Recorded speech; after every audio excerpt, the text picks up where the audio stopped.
ওদিকে সন্তানহীনা ঋষি মৃকণ্ড সেই বণিক পাড়ায় ভিক্ষা করার জন্য আগমন করছে।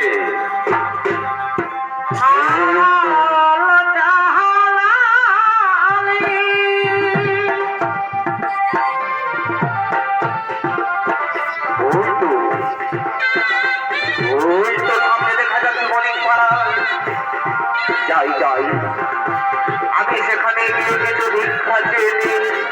হ্যাঁ হ্যাঁ হ্যাঁ যাই।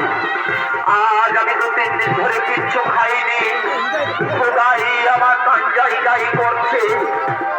ওই তো সামনে দেখা যায় বণিক পাড়া। যাই যাই, সেখানে গিয়ে কিছু আমি ভিক্ষা চেয়ে নেবো। হ্যাঁ হ্যাঁ হ্যাঁ, আর বিলম্ব করবো না। ওই তো সামনে দেখা যাচ্ছে বণিক ভাইয়ের দ্বার। যাই, সেখানে গিয়ে আমি কিছু ভিক্ষা চেয়ে নেবো।